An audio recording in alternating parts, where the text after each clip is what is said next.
This little quick ditty here is for my martial arts brothers because sometimes when we discuss philosophy, because basically I believe in peace and I believe in, even though I've practiced martial arts for many years and I don't feel like I'm like super Kung Fu Joe or anything, but I definitely have some ideas and philosophies about how the arts are to be um, used.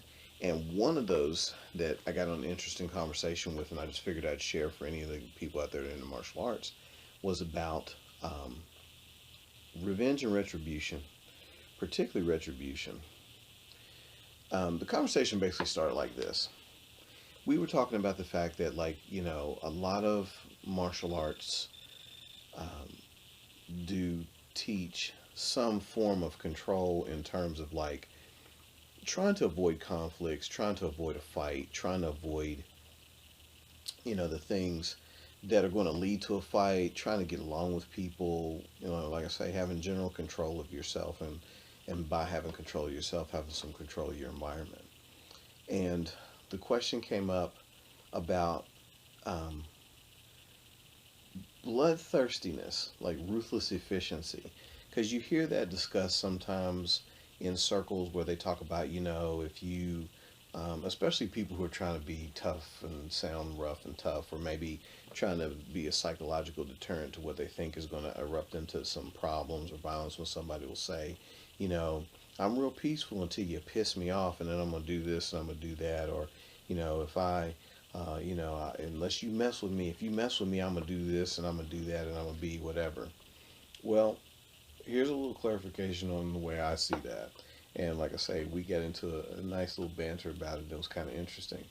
I have always believed in like yin and yang type principles, not necessarily opposites or diametrically opposed things, but complements, masculine and feminine, particularly for me when it comes to defense and when it comes to offense, I have a more what I consider the feminine principle. Um, I'm more, if you take me to that level, you're not only going to get what comes with that, but you're going to get something a little extra because you dared to take me to that level. So, what I mean is this: let's say I do everything I can to avoid a fight with you, and you have gone out of your way to physically mess with me, verbally mess with me, maybe mess with people that I care about, or people that are, for lack of a better word, the meek and weak among us. Um, and you've gotten me to a point now where I'm going to act, whether you've assaulted me physically enough that I finally choose to defend myself, or you've messed with other people and I'm defending them, but you got me to act. Now, where we got into the conversation was that basically at that point where you decide to physically go after a person, all bets should be off at that point, because by this time you're moving into a fighting situation which could turn into combat, could possibly be lethal, especially if you're talking about somebody you don't know who's attacking you or your family or your friends, or somebody who just physically has it in for you to hurt you. You can't have any stops in place mentally anymore, because this is about protecting your life or someone else's. Um, I know, a lot of the traditional Japanese arts talk about mushin, and they talk about things like already being considered a dead body, so you don't take any thought for your own safety. And I understand the value of that, but where I'm at with the idea of defense, or even with the idea of protecting myself and others, by being offensive, is that you've gotten me to a point where I have done everything I can to not engage with you, and now we're at the engagement stage. Mentally, to me, literally all bets are off at that point. Not only am I going to act with ruthless efficiency, or should be acting with ruthless efficiency, but I should actually be willing to, and this is where I'm a little more of the sensitive kind of guy, I'm not just going to act with ruthless efficiency to stop you. I'm going as far as to harm you, because you have done everything you could to make sure that you took me out of my peace. So you are going to pay for that. And so we got into that discussion because, like I said, I take it personal that someone would attack me physically. You know, talking shit and, stuff like that, that's one thing. But you're actually, physically attacking me or harming people that I care about or that I'm chosen to look after or protect, or bothering someone who maybe obviously in my case particularly can't fight for themselves, fend for themselves. You're now causing me to be unpeaceful, and you are going to pay for that. I feel like that is a necessary consequence of the actions. Bruce Lee used to always talk about if he ever had to kill somebody in a fight, his argument in court would be that he didn't do it, they did it. Well, think about it. You've pushed somebody to a point where they have to act that way just to survive.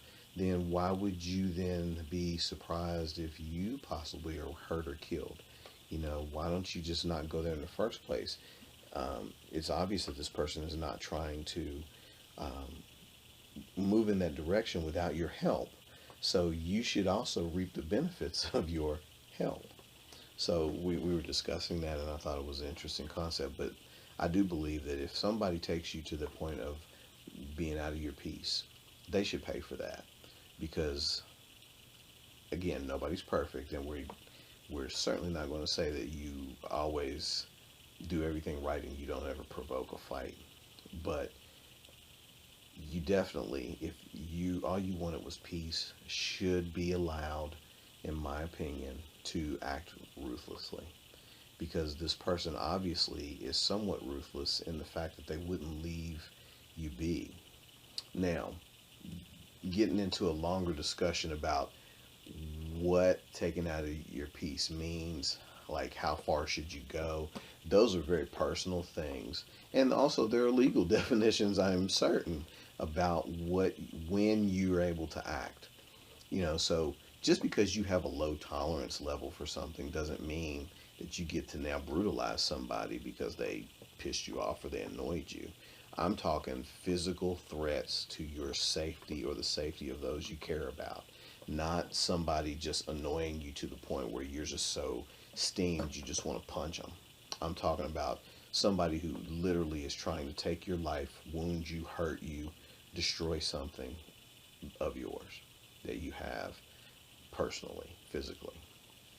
So, anyway, I'd be curious to get some feedback and comments on this one, because I'm sure some people have some ideas about what they think is enough. But just wanted to share that, put that out there. Maybe there'll be a part two. I'll think about it. In the meantime, you think about it. And thank you for sharing my armchair. And have a great day whenever and wherever you are.